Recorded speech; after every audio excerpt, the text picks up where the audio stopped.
Hi, Jim. Hi, Bob. How you doing? I'm good. I'm good. Nice to catch up with you after all this time. It's been a while. It's, You need no introduction, but we might as well introduce you anyway. You are Jim Pinkerton of, well, Fox News for one thing. That's probably where you show up most often these days, where you show your true colors. it is. I'm also working on a group on the corporate income tax, and and I write for the American Conservative magazine. So this and that, like most of us, it gives me opportunities to stay home a lot of the time. And in suburban D.C. there? Roslyn, precisely. Yeah, Yes. right, which is just, as I tell New Yorkers, Roslyn with two S's to distinguish it from the the Roslyn up there, which is just one S. And the former First Lady. She spells it with an A. There's an A and an A in there and so on, too. Okay. Right. So there's plenty to talk about, I guess. If we haven't talked in a year, we should probably stick mostly with fairly recent developments. Okay. What's going on? What do you think about this Egypt thing, Jim? Egypt thing. Well, it's a mess, and we're in the paradoxical situation of now we're supporting the autocrats again, right? This seemed like just yesterday we were supporting the rebels, the liberation forces, and now we're supporting the autocrats. And I guess somebody will explain to me the huge difference between, General Al-Sisi and whoever the old guy was. It strikes me they're the same bunch. I'm not even saying it's a bad idea. I'm not a fan of the Muslim Brotherhood at all. It just shows you how vexatious the area is, as somebody once said, but a different part of the country, part of the world. It's Chinatown, Jake. Well, let's see. Yeah, where do I begin? So you're not taking a position on whether the U.S. should have supported the coup or not. And I don't know if you read the New York Times background, kind of TikTok a couple of days ago, but it made it sound like we basically supported the coup and we're somewhat active behind the scenes. I don't mean we welcomed it, but when push came to shove, we said, yeah, okay, we're on board, kind of. Yeah, but everybody else was saying that we, up until at least a day or two ago, we supported the Muslim Brotherhood. We supported the Brotherhood against Mubarak. I think the American position is deeply confused and ambivalent, and probably there's no way to be around that because neither of the two choices, the military rulers who take power by force or the Muslim Brotherhood, are attractive options. I don't know what you've seen the leading public opinion shifting from supporting democracy in Iraq 10 years ago to supporting autocracy in Egypt today. It's a hard thing to keep track of, isn't it? Yeah, I personally think it's unfortunate. I'm sure if I were an Egyptian, I would have been so frustrated with the government that I probably would have been contemplating extreme measures. It does seem to me, though, that this delays the point at which true democracy, its stable, enduring democracy, will dawn in Egypt. I think it's a setback in that regard. And it could have regional consequences, well, of various sorts, but what I have in mind is, Islamists in various places who have been convinced that, work within the system, give democracy a chance. I think they're all going to be less inclined to do that now. Right, I agree. And there was a civil war in Algeria, sort of similar. There's an article in the Journal yesterday by, I can't remember the guy's name. It was like Besman somebody.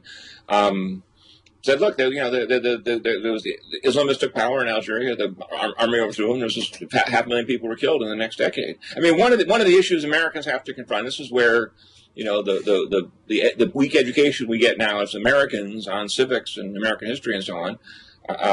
Pure democracy is never what the founders had in mind. They always had in mind a small R republic. And all that stuff sounds kind of boring and fusty until you come up against the consequences of majoritarian rule and trampling over minority rights. All the last year or so under the Muslim Brotherhood, and before that as well, you were hearing about the persecution of the Coptic Christians there and so on. If there's no set capacity within your political system for the small R Republican protection of minority rights and due process and procedure, then you just do have something close to mob rule, which is not what the founders here in America would have been horrified if we'd had a pure plebiscitary system beginning in 1789, and I think the results would have been horrible too.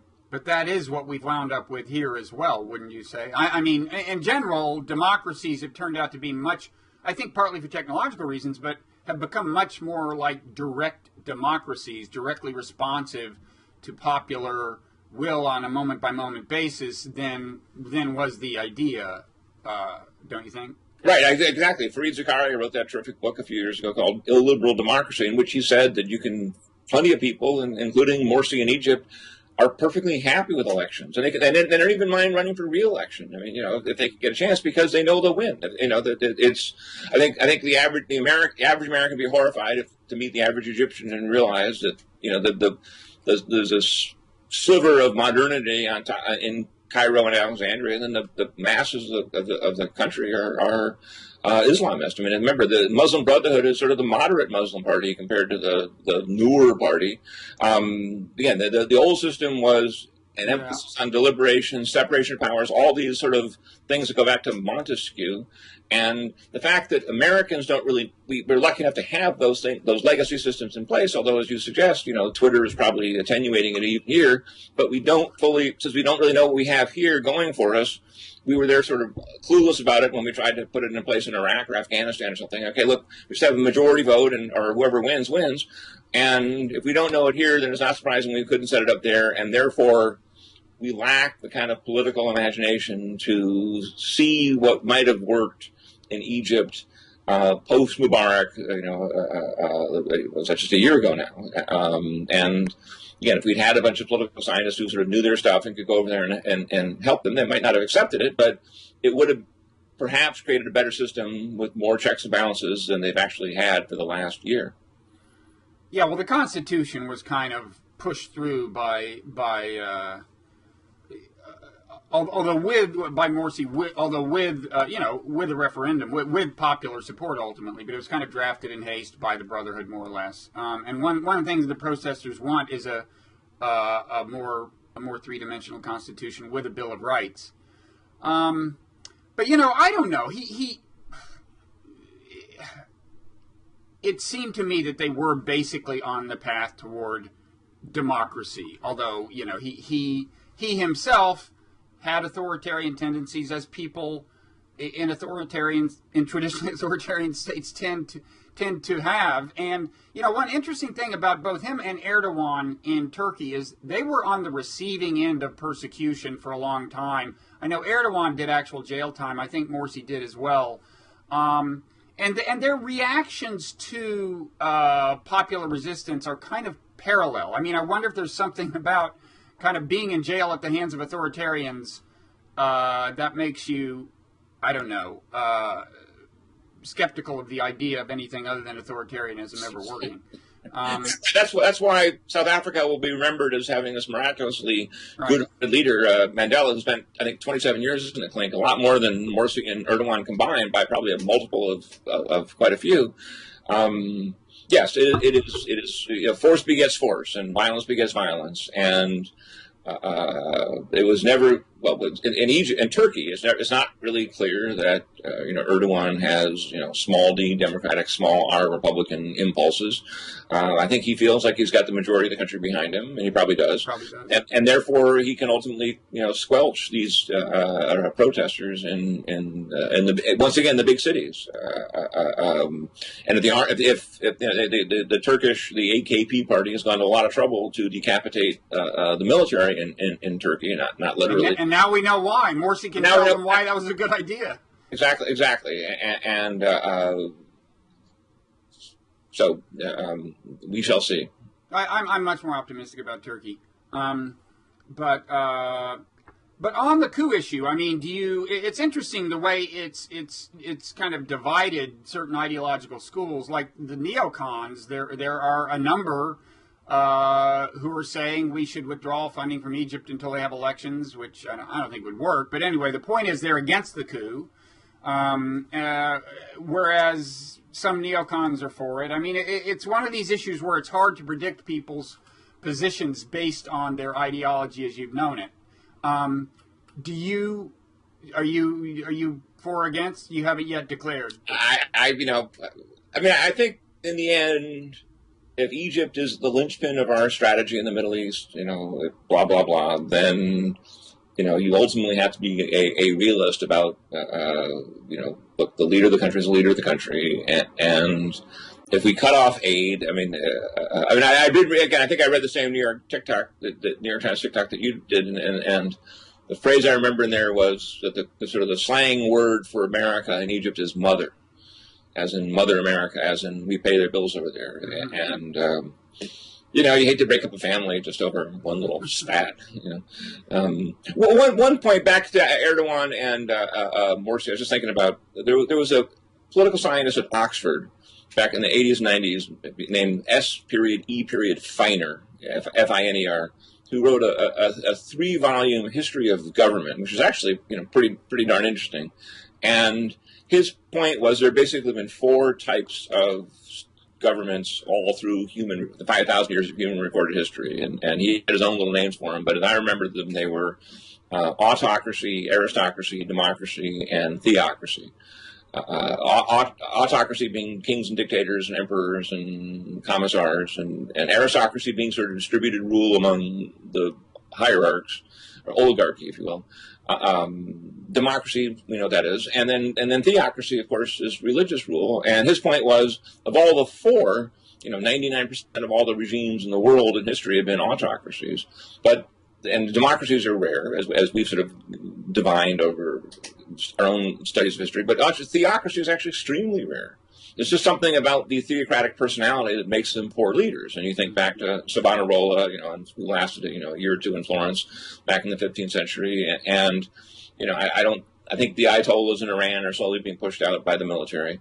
And I suspect that here we have in Egypt right now in front of us, the military. And so theocratic regimes just do poorly in rough and tumble political science because they're if you will, thinking about the wrong things relative to what the voters and constituencies and people and interest groups are saying right to their face. Yeah, it's funny because until a few thousand years ago, every government just about in the history of humanity had been theocratic. I mean, there was a phase up to the early state periods where rulers always claimed some kind of special access to divine authority, but it did change. I think there's some misunderstanding of the proximity of the governments we're talking about, Turkey and Egypt under Morsi, to theocracy. I mean, the term Islamist is thrown around pretty loosely. I'm not sure. It's used in American newspapers as if it needs no definition. I would be surprised if 1 in 5 of the people who read these articles has a clear idea in their head of what Islamism is. And maybe you and I differ. I don't know. What do you think of Islamism as meaning? I guess I think go back to theocracy. And by the way, you can be a king and an autocrat and think you're divinely inspired. And I think in Feiner's typology, he would say you're an autocrat, not a theocrat. I mean, a theocrat really is the high priest becoming king of the country, as opposed to the king saying, "I'm now working closely with the high priest to, operate a human sacrifice machine here in Aztec Mexico or something." So the autocracy thing. Look, we've had now 11 or 12 years since 9/11, and we've sort of had a chance, if we were interested, to really sort of study, Arab Muslim culture thinking, and plus larger Muslim. And I think it's fair to say that the American establishment, including the military establishment, has not taken the trouble to really understand, to learn Arabic. I mean, I always ask people who came back from Afghanistan and Iraq in any capacity, so, did you learn Arabic, or Pashto, or whatever? Or no, of course not. We had translators, and did you trust the translators? Well, not really. So that kind of tells you sort of the difficulties we were having there in terms of basic communication. And the only people we could really deal with were people who spoke English, which of course cut ourselves off from the mass of the population. I mean, we're dealing with with sort of the pro-Western elites who studied at Oxford or Harvard or someplace, or someplace in the West. I don't think we've ever, I think it would be fun to go to members of Congress and ask them what an Islamist is, and I bet you'd get, the proverbial 535 answers. Yeah. I mean, for example, David Brooks in this column that you may have read. It got a lot of blowback, in which he referred in pretty disparaging terms to both Egyptians and Islamists. But he in one part of it, he referred to Turkey's government as among several governments that qualified as, quote, radically Islamist. Now that's flat out crazy. I don't even think Turkey's government qualifies as Islamist. I think you could have an argument about whether Egypt's does. I mean, to me, an Islamist government is one that explicitly grounds the law of the state in Islamic law. I thought that was what Islamism was. Turkey certainly is nowhere near there. Egypt isn't very close, although there was, even before Morsi, there was a passage in the Constitution saying vaguely, abstractly, ultimately the basis of something or other is Islam. But you know, and if you look at the things the protesters are upset about in Turkey, I mean, the list of things that are routinely cited as grievances in the articles about Turkey, it's like regulation of the sale of alcohol. Well, that's a proposal or maybe a passed law to say ban the sale of alcohol after 10 p.m. Okay, after 10 p.m. I mean, there are places in America where it's illegal to sell it at all. Okay, and it just, I don't know. This is I don't think in Egypt we saw anything like true Islamism as a governing principle, even though it was an Islamist party in power.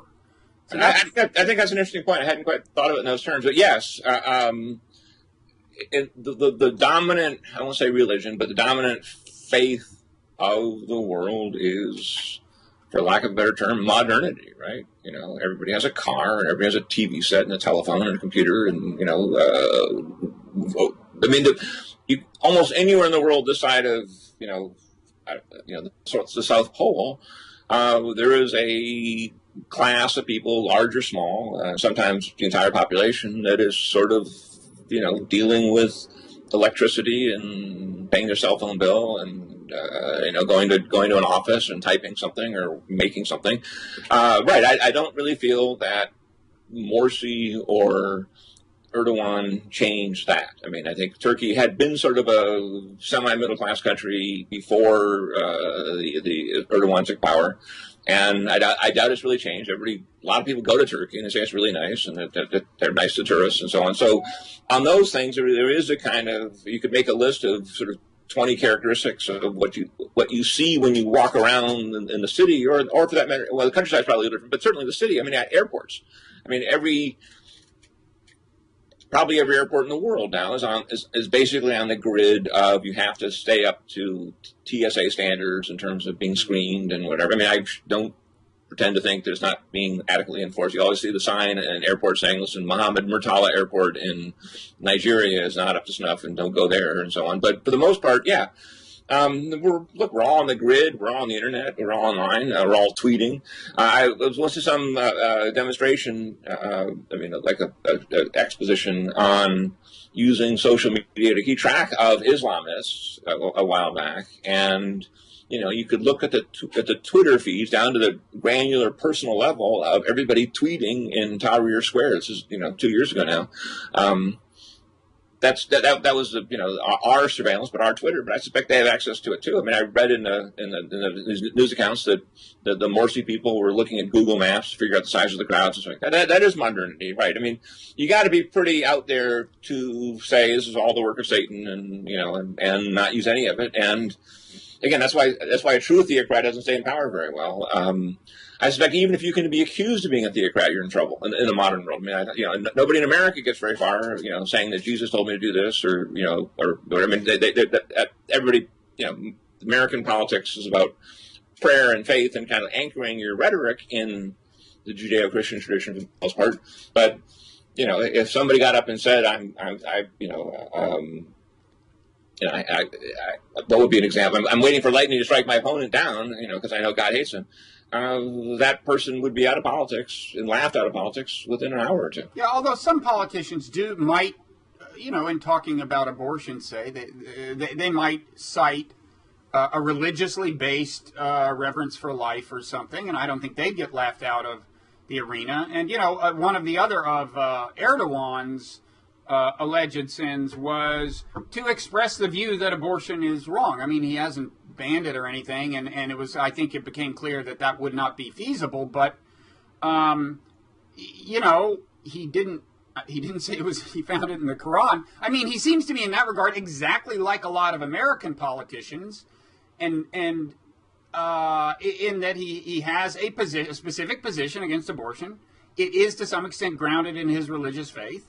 I don't see why you have to totally freak out about that. You know, I mean, not to sound like a broken record, but I just do. I do think with both Morsi, especially Erdogan, but also to some extent with Morsi, we've exaggerated the extent to which they were, for practical purposes, Islamists, and it kind of confuses us. You're a smart man, Bob. I think that's a good point. I agree. It's perfectly possible to be pro-life as an anti-abortion and be secular as well. There are plenty of people who fall in that, and not a lot, but plenty.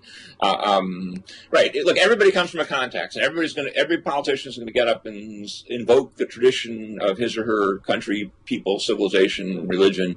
But that's again where theocracy has to be careful. If you can't therefore say we have to, think back to all the stipulations in Leviticus and stuff, like we're all going to, lie down and, in certain places and do certain things and stuff, or for that matter, even in this day and age, kill homosexuals. You can't kill gay people anymore because the Bible or the Quran says so.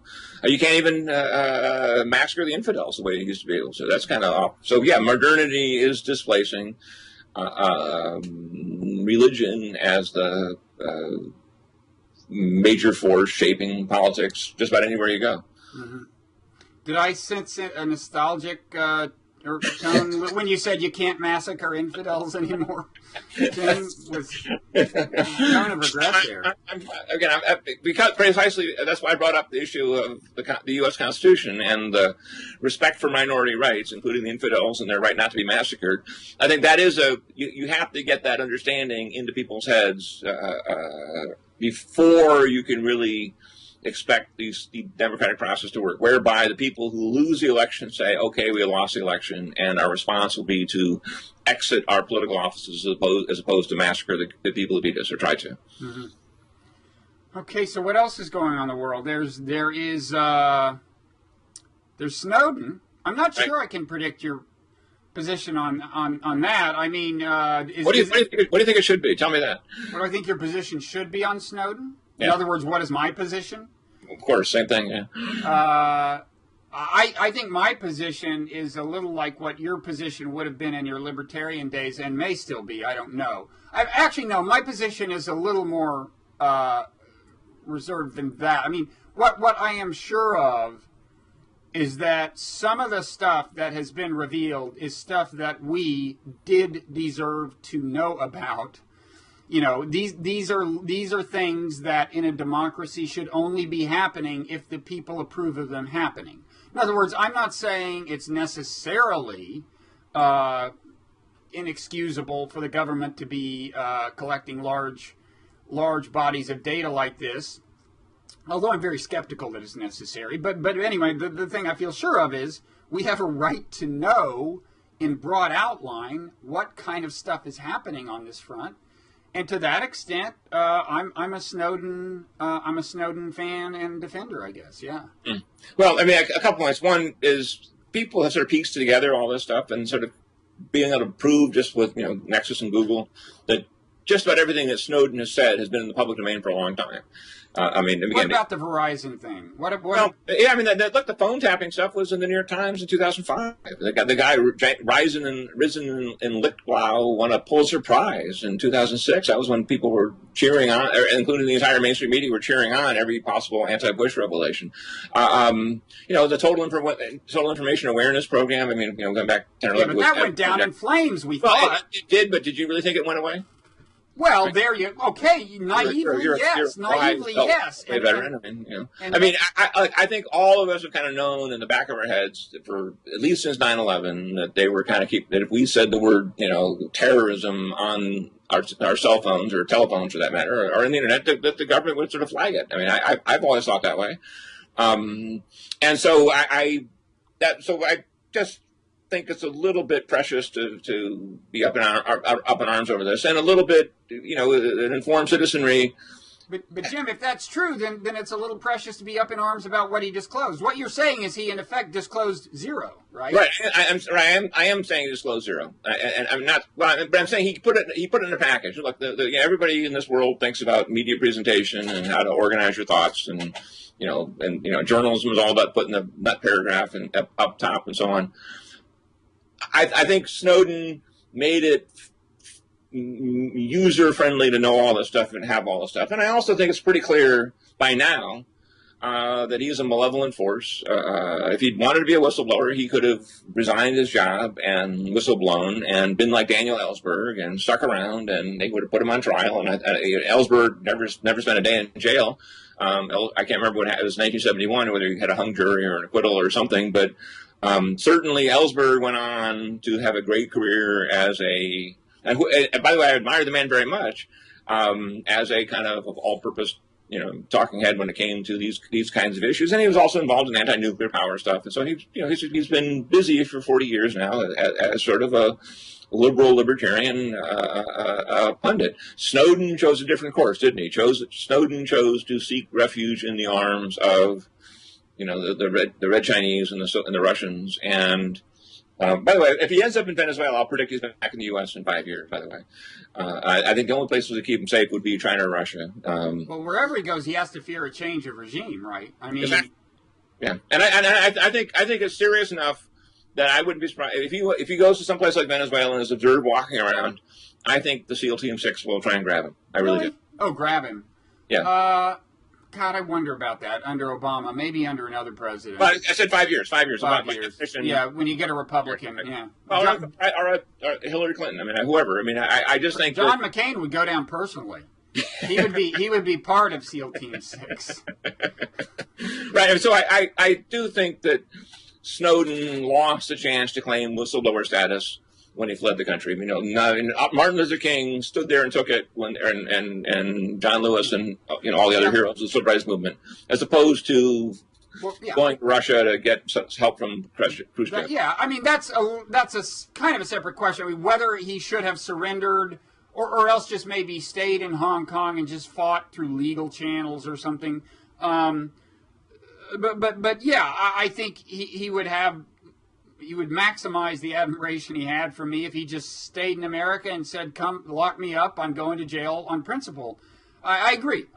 At the same time, if it were me and I had done this and I suddenly, on out of conscience, on principle, and suddenly started contemplating the prospect of 35 years in American prisons, I'm not sure I'd be strong enough. Well, then you shouldn't have done it in the first place. Well, I don't know about that. I guess that's the question. We have ways of dealing with you. If you can't resist your bad impulses, then we throw your ass in jail. That's perfectly fair. That's a known equation. But if you feel certain that the laws you would face, the punishment you would face in your country is unjust, do you not? Are you not justified in leaving? Let's suppose it was Solzhenitsyn in the Soviet Union who's convinced that the laws that would lock him up are unjust. And let's suppose he decided to come to the United States. You probably wouldn't be complaining about that. Solzhenitsyn didn't want to leave Russia. No, he didn't, but let's say he did. No, but I'm saying he didn't, though. That's my point. I mean, that's the distinction. Solzhenitsyn was, they put him on an airplane and threw him out of the country. And flew then he's an even greater man. Okay, then bad example, but suppose someone left, say, China today or Soviet Union today after disclosing something comparable.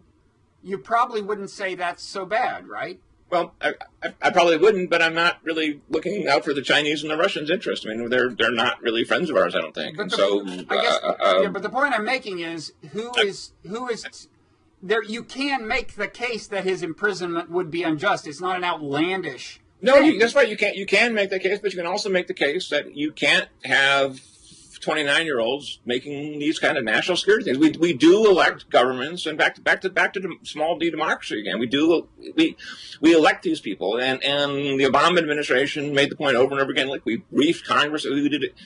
You can argue about whether they did or not, but I don't think. I personally don't think there's any argument. I think that Dianne Feinstein and Dutch Ruppersberger and Mike, the guy in Michigan, the Mike somebody, the Republican chairman of the House Intelligence Committee. I think all these people were fully briefed on this thing and knew all about it, and Pelosi had no problem with it. And so, if you start saying that, look, anybody doesn't like the laws can change them, flout them, and then leave the country and then become a hero, I think your country collapses on those terms. I mean, I don't mean collapses like you and I are annoyed. I mean, just mean it collapses, like collapse like Roman Forum 2,000 years later.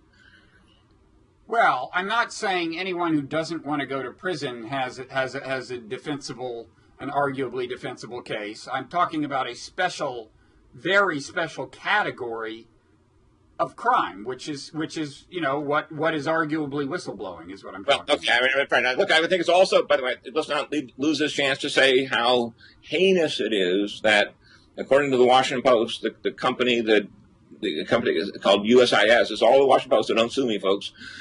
Reported that they were doing a sloppy, terrible job on their background checks on these people. So, then I read further that 45% of all background checks done for classified security clearances are done by private sector contractors, including this, or maybe entirely this USIS.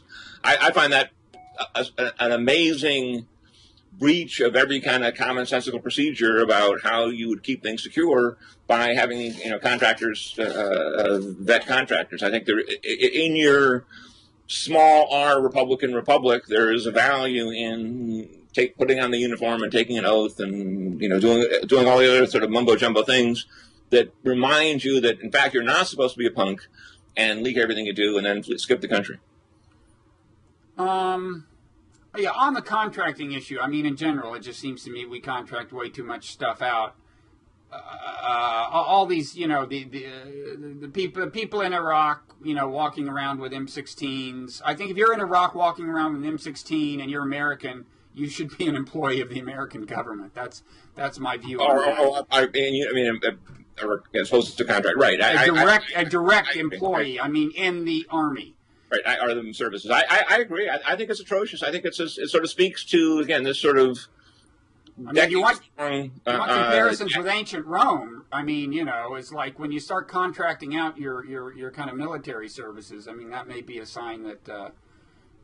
That's when you lose. That's when the Romans were doing that with the Roman cursus honorum, the course of offices that you took as an ambitious young Roman, began with 10 years in the military. This is not 10 years at triple canopy. This is 10 years in the Roman army, and I think that has a real value in terms of, look, I should be serving or leading this republic. I like the republic a lot better than the empire, and I've proven that I'm sort of loyal to it by being out there in Gaul or Libya or someplace fighting. I think we've lost a lot. I think we do have an army that looks, or a national security apparatus that looks pretty damn mercenary to me, and I don't think it's served us well at all. Mm-hmm. So what about immigration, Jim Pinkerton? Mm-hmm. I think there I can predict you're against the immigration. You're against immigration. I'm mixed. I'm mixed. I think you have to do something about the 11 million people here and legalize them and get them in the economy and voting and citizenship and so on. Teaching English, and you also have to stop the next wave from coming. Both, and I don't get the feeling that there's yet the political will to close the border and stop people from coming. And Bill Kristol and Rich Lowry had a joint piece, I guess it appeared in the Weekly Standard this morning. I thought it was quite powerful on the immigration bill, saying that if President Obama can waive key provisions of the Affordable Care Act, which was passed by Congress and signed into law, then why can't he waive anything he feels about the immigration bill too? And I don't think there's an answer to that question. Having said that, I am aware and sensitive to and sort of appreciative of the arguments that, again, not only do you have to deal with these people as they are here in the country, and also the H-1B visas, technology, science, so on and so on. So I would like to see a better bill enacted and signed. Well, wait, are they worried about? Are Kristol and Lowry worried about him waiving the border control provisions? Because in the bargaining over the bill, they have really pretty significantly beefed up at least the number of people who would work for the Border Patrol, right? Well, but then I've also read, again, it's a 1,200-page bill, which is kind of a warning sign right there about what's in there,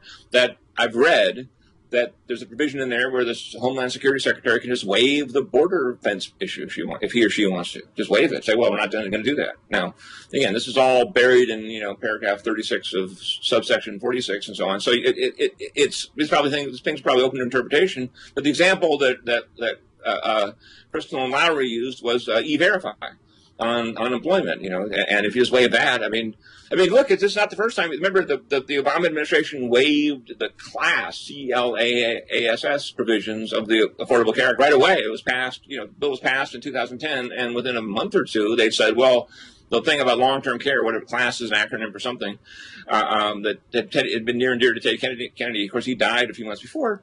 We're just going to waive that. I mean, of course, the Republicans were all happy to see the thing go away, and I think Democrats were a little bit relieved they weren't going to have to pay for all this stuff. So, but of course, strictly speaking, they flouted the law. There's a piece by Michael McConnell in the Journal. I think he's a former federal judge who I think was now working in the private sector somewhere, just rattling off all the sort of fun history of acts of Parliament where they said, listen, whatever the king wants to do, he can't ignore the law we just passed and so on, and the Constitution has, the Constitution tells the president to faithfully execute the laws and so on. I don't think there's any provision anywhere where the president can just ignore it. Now, the one case I can think of, was a big deal when I was a kid, was impoundment. Bob, you're old to remember that, when the Nixon days, when President Nixon would say, look, I just don't feel like spending that money. I'm going to, quote, impound it, unquote. And all good liberals were outraged over this, fighting, cutting away money for, Head Start or OEO or someplace.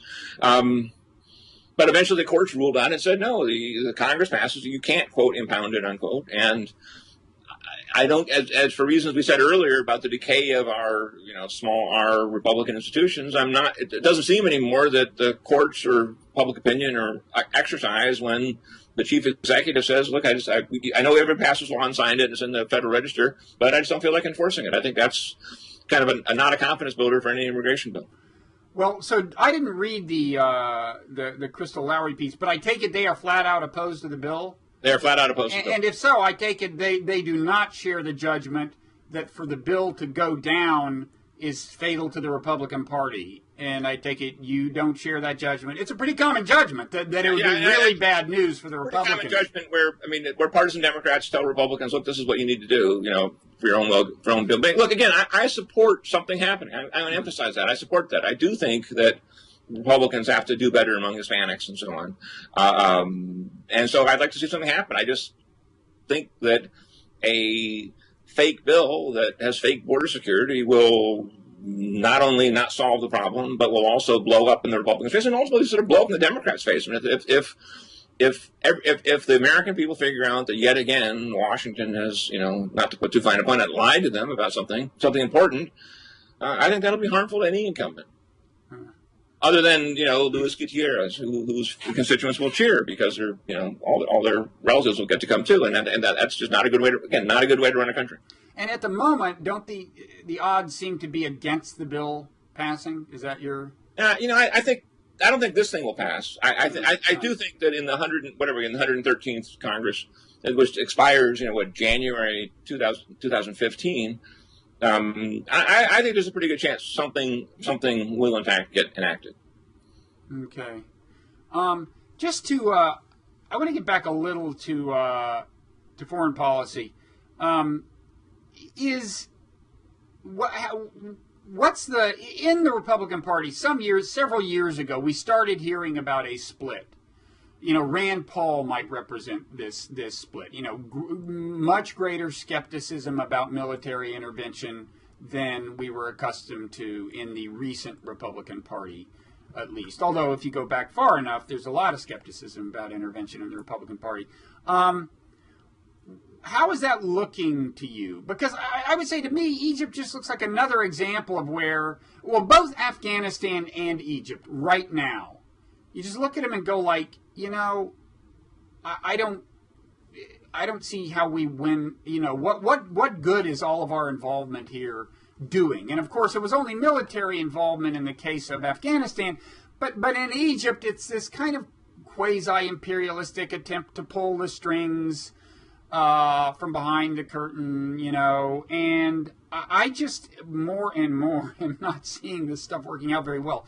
What is either your view or your sense of how this is evolving among conservatives? Well, I mean, first of all, I think you and I have kind of agreed on this. I've known you, Bob, probably 15 years now or so, and I think we've sort of always seen eye to eye on most these kind of foreign policy issues, including the wisdom of the Iraq War.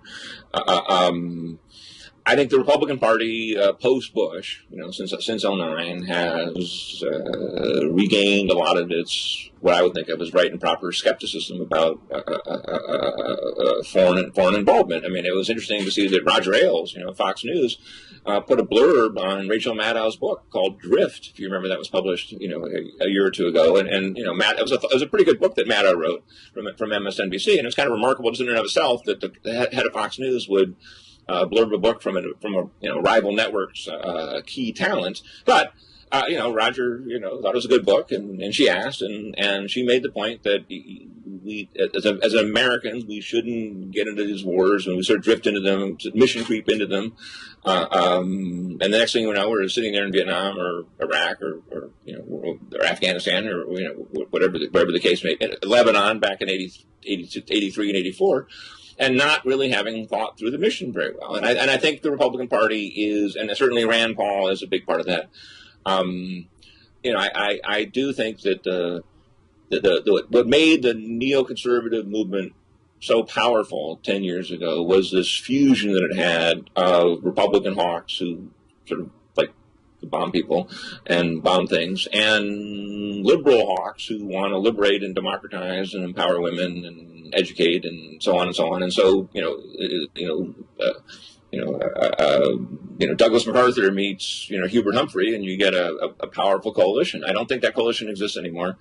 I'm still amazed at the number of people who talk about how they know exactly what to do in Syria. I personally can see kind of a decent realist case on Syria that, of course, you don't send troops, you arm your side and sort of hope for the best. And I can see it. I really can. But that's got mission creep written all over it, right? Because once a president says this guy has to go, which Obama already said, right, and you start paying for the weapons, well, then you look like a loser unless the guy does go. Well, and maybe you just said the war goes on for a long time, and who knows? I mean, I can see the argument. I mean, look, it's sort of it worked in Afghanistan and back in the 80s. I mean, even there worked in what sense? I mean, you could argue that it created Osama bin Laden. Well, you could also argue it collapsed the Soviet Union. I mean, it's. And I would argue with that argument, but go ahead. Well, in any case, it's what is interesting though is in the Times today, that according to the Times, now again, I was really kind of amazed to read it, no U.S. aid has left America to go to Syria. I mean, the president said a few weeks ago that we're going to help the Syrian rebels, and apparently Congress hasn't approved. Now, I mean, my immediate reaction was, well, okay, they haven't approved it, they're doing it anyway.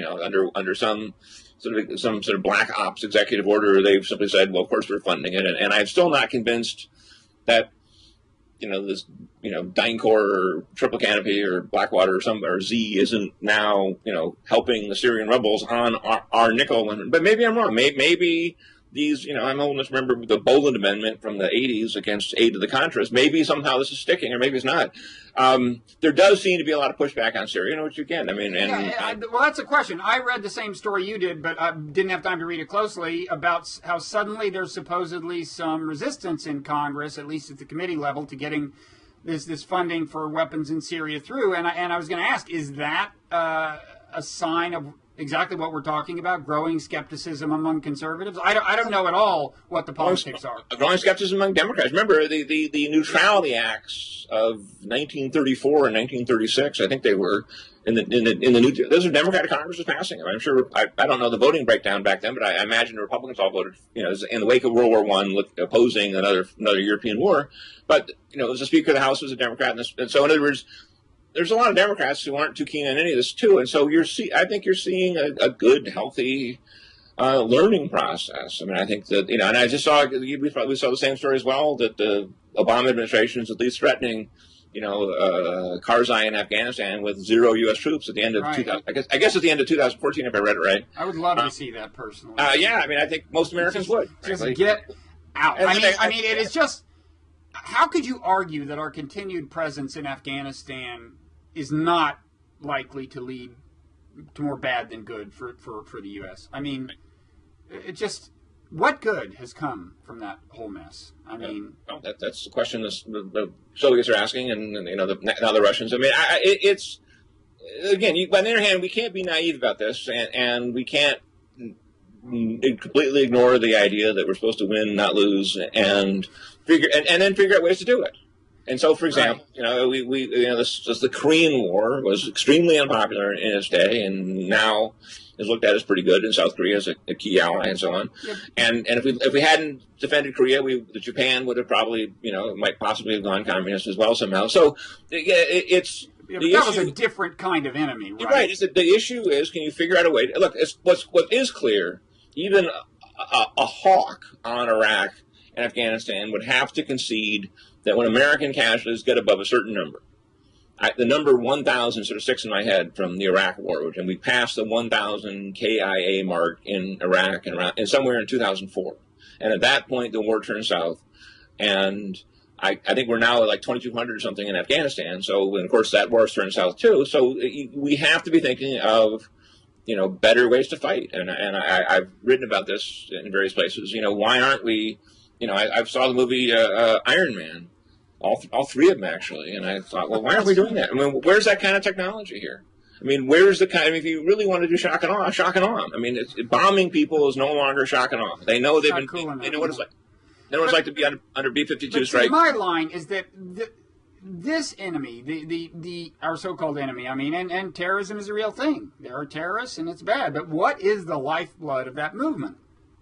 I maintain it is hatred of America, and it is and so the object of the game, and this is very different from the Cold War, is, as trite as it sounds, to win hearts and minds, to minimize the number of people who can be convinced to hate you.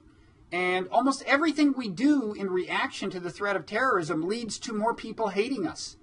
And, and it gets especially dangerous when it starts seeping back into the United States and you get this homegrown terrorism thing.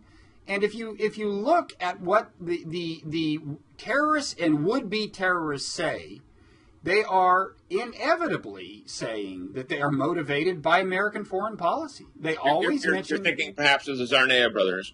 Yeah, but not only them. Yeah. The underwear bomber, the Times Square bomber, they all mention drone strikes, troops in Iraq, Israel, Palestine, Afghanistan, civilian deaths, and they're explicit about it. And I wish I didn't have to stop and say this, but I'm not saying that justifies the terrorism, okay? But I'm saying if if we really want to address this problem, first try to think clearly about causality. What causes it? What strengthens the terrorists? Right. Again, I have some sympathy for this argument, and I think we both are familiar with the arguments of Robert Pape, P-A-P-E, from the University of Chicago, who wrote a book called Dying to Win, in which he kind of made the point that suicide bombers tend to be in places where they want to get the foreigners out. Having said that, we still have to think about, we did have to launch a punitive strike against Afghanistan in 2001 after 9/11. I supported that, and I still do. I think we didn't really realize at the time, we did have to kill bin Laden at the time, and we didn't have the technology available to do it. If we'd had the drones that we developed by, say, 05 or 06, available in 01, we probably would have nailed it. And so you can't simply, I'm saying you are, but I'm saying the way I look at it is, you do have to have a pretty heavy hand, not of U.S. troops, because, as the Duke of Wellington said, a great power, there's no such thing as a small war. So you do have to have the technology that avoids putting U.S. troops on the boots on the ground in places like Afghanistan or Iraq or Darfur, to name another example, where they always talk about where we would send troops or not, and so on, or Libya or Syria. But you do have to have the capacity, formally, you do have to have the capacity for mercenaries and, all those operatives who are now working at the NSA should be shipped over to some place. I'm not sure that solves the problem, keeping the boots off the ground, because a number of these terrorists, they do cite the drone strike. Drone strikes are really, well, anything that kills civilians, and inevitably some will get killed, even with a fairly surgical technology, is really, really bad publicity. Well, I agree. I think we're losing way past the point of diminished returns on Pakistan. I think that's clearly the people who we're killing there aren't worth killing. And that whole problem was created by the invasion of Afghanistan. I take your point that, look, as wars go, Afghanistan was justified. It was legal in terms of international law because it had Security Council authorization. It was morally defensible because they were refusing to surrender the guy who attacked us. So fine, I would say those are two properties it has that the Iraq War did not have. But I would say that it just goes to show you that even a, quote, good war in the sense of being justified can have horrendous blowback that you don't anticipate. I agree. That's why I was careful to say the main objective, as we all remember back to 9/11 and Operation whatever it was, Infinite Thunder, Enduring Thunder, whatever it was back in 01, was killing bin Laden, and we didn't do it. Now, again, there's plenty of literature. Bob Woodward, for example, who was a pretty close chronicler of these things, saying that the Bush administration took its eye off the ball of Afghanistan, even in 01. They were already thinking about, hey, next stop Iraq, mm-hmm. and the idea that we would not use American troops to go chase after bin Laden in the Tora Bora Hills and so on is pretty horrendous in retrospect. But I'm saying even better would have been that there will be particularized terrorist activities of all kinds in ways that we'll never be able to eliminate, including because we support, the Egyptian government and the Israeli government and the Saudi Arabian government in the Gulf. We're never not.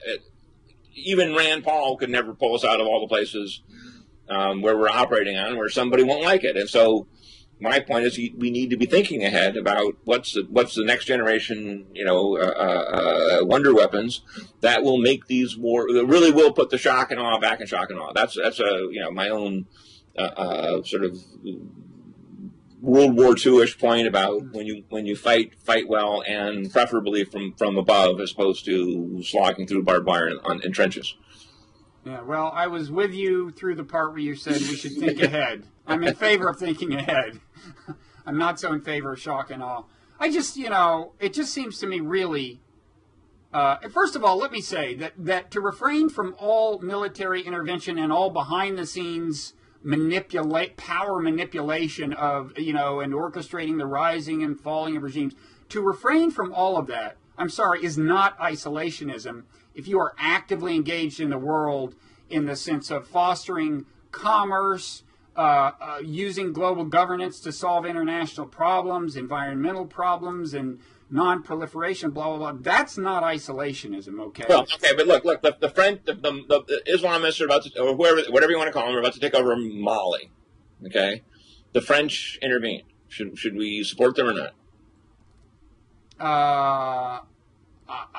I don't know that much about Mali. The generic question I have about all these places is, we get involved or we worry about them because we fear that they'll be staging grounds for anti-American terrorism. Well, to some extent, it's a vicious circle. There's a, why, if that's true, I have two questions. First of all, isn't that an exaggeration often? Aren't their grievances often essentially local?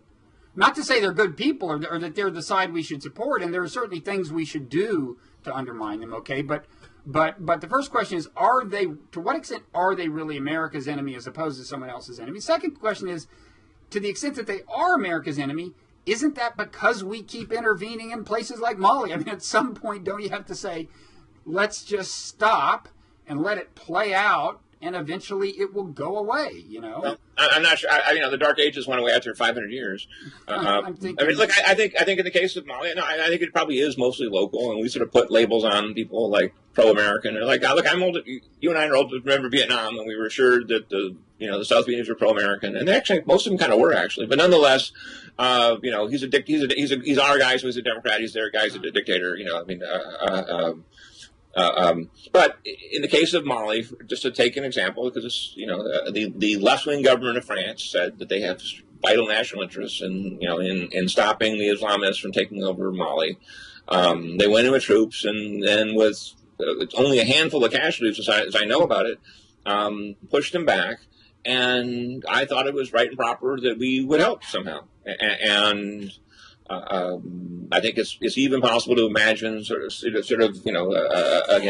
new weapons, new technologies that would make it easier to help and better, more effective to help without putting drone helicopters as opposed to Americans in helicopters. I think that's good. I mean, another one, the intervention in Somalia a while back. The Ethiopians did it. I mean, we did it without. I don't think the CIA helped the Ethiopians, and I don't think there were any casualties at all. I mean, you have to leave some room. Another example, and there is some scale of atrocity where I would get beyond my realism and say intervene. Of course. All right. Well, another one is the South Sudan. The South Sudan is a Christian animist new country created independent of Sudan, and I think a couple of years ago, 8 or 9 million people, very pro-American. Should we have helped them? Of course we should have, I think. And I think on the whole, the Sudan regime is bad news. And do I support sending troops in? Of course not. Absolutely not. But do I support sort of intelligent use of resources, including technological resources, to help them? Absolutely. And I think that's where we should be putting our emphasis in the future, including at the Pentagon, on we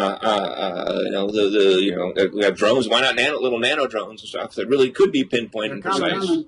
I know they are. But as I'm saying, if we'd had them 10 years ago, we would have been a hell of a lot better off. If we decided we had to take out Saddam Hussein, which was not something high on my priorities, 10 years ago, if we'd done it with a little drone or something, as opposed to taking over the entire country, everybody would have been better off. Probably true. Okay, well, we've been doing this close to an hour, so I will give you one chance to say whatever you would like to say. Well, how's the Blogging Heads business? I mean, how's it doing? We are a global media juggernaut. I mean, I think